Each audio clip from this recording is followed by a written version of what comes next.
নমস্কার, আমি প্রীতম মেদ্দা হাওড়া ডোমজুর থেকে এসেছি। ফার্স্ট টাইম এটা উত্তর দিনাজপুরে চোপড়া স্পোর্টিং ক্লাবে একটা 6 কিলোমিটার হুইল চেয়ার ম্যারাথন আয়োজন করেছে। আমার মতন অনেক হুইল চেয়ার ইউজাররা পার্টিসিপেট করতে আসছে। নমস্কার, আমার নাম অপূর্ব সামন্ত, গ্রাম দুবরাজপুর, মহকুমা ঘাটাল। আজ আমি খেলতে আসছি ম্যারাথন। আই এম প্রফেসর গড়ি, মাই নেম ইজ সুরেন। কালকে আরো অনেক পার্টিসিপেট আসবে, সবাই মিলে একসঙ্গে হুইল চেয়ার ম্যারাথন হবে। এর জন্য আমরা খুব খুশি। हम लोग आ रहे हैं क्या? आप लोग आ रहे हैं क्या?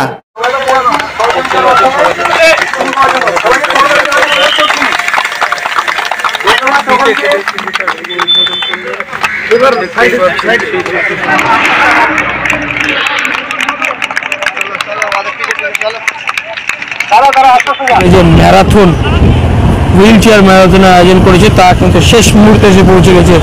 দেখতেই পাচ্ছেন চোপড়া যে সুভাষনগর রয়েছে সেখানে কিন্তু এসে পৌঁছে গেছে। ইতিমধ্যেই কিন্তু দেখতে পাচ্ছেন প্রথম যিনি রয়েছে তিনি কিন্তু চোপড়ায় প্রবেশ করছেন। সরাসরি দেখতে পাচ্ছেন সেই চিত্র। জনসাধারণ রয়েছে রাস্তার দুধারে দাঁড়িয়ে কিন্তু তাদের উৎসাহ বাড়াচ্ছেন।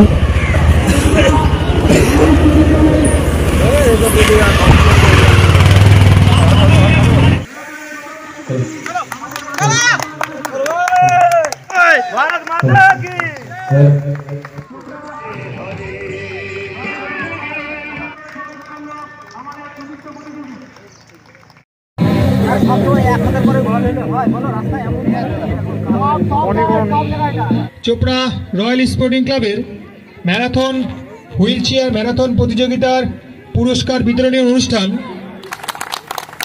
কয়েকজন প্রতিযোগীর সঙ্গে আমাদের আলাপ হলো। সুদূর ঘাটাল, আপনারা জানেন সকলেই, ঘাটাল হলো দেব, যে বাংলা চলচ্চিত্র জগতের বিখ্যাত নায়ক দেবের এলাকা। উনি সাংসদ একজন, অর্থাৎ মেম্বার অফ পার্লামেন্ট। তার এলাকা থেকে এসছেন। সেই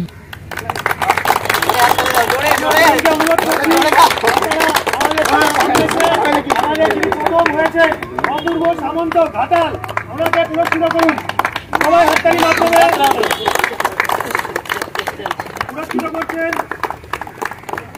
আমাদের প্রথম প্রতিযোগী অপূর্ব সামন্ত ঘাটাল। সবাই হাততালি মাধ্যমে পুরস্কৃত করুন।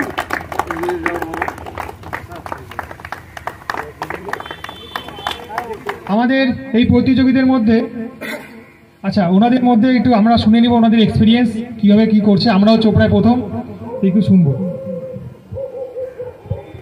Thank you so much. প্রথম কৌশিকদাকে জানাবো অসংখ্য ধন্যবাদ, আর চোপড়া স্পোর্টিং ক্লাব সদস্যকে জানাবো অসংখ্য ধন্যবাদ। আমি এটাই বলবো যে হচ্ছে দৈনিক জীবনে কিছু না কিছু কারণে মানুষের অ্যাক্সিডেন্ট বা আদার্স যে কোনো কারণে অনেক মানুষজন আছে যারা হুইল চেয়ারে চলে আসছে।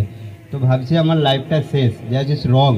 আজকাল যেরকম সব কিছু জিনিসের হচ্ছে ট্রেনিং হয়, সেরকম হুইল চেয়ারেও স্বাধীনভাবে আপনি ফিজিক্যালি ইন্ডিপেন্ডেন্ট কী করে জীবনযাপন করবে তারও ট্রেনিং হয়। আমি নিজে একজন হুইল চেয়ার স্কিল ট্রেনার, ঠিক আছে। তো আমি এটাই বলবো সব কিছু জিনিসেরই ট্রেনিং হয়। আপনি চার দেয়ালের মধ্যে বন্দি হয়ে না থেকে বাইরে বেরান, হুইল চেয়ারেও একটা সুন্দর লাইফ কাটানো যায়। মন বদলাও তো দুনিয়া বদলে যাবে। তো এখানে এসার আমার একটাই উদ্দেশ্য ছিল, সেটা হচ্ছে অ্যাওয়ারনেস। আর এখান থেকেও যেটা করছে খুব সুন্দর একটা করেছে আয়োজন।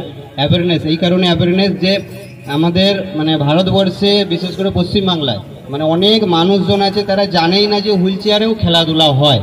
অনেক মানুষজন আছে তারা জানে না। তো এটাই বলবো যে হুইল চেয়ারেও বিভিন্ন রকম স্পোর্টস অ্যাক্টিভিটি খেলাধুলা হয়, তার মধ্যে এইটা একটা খেলাধুলা।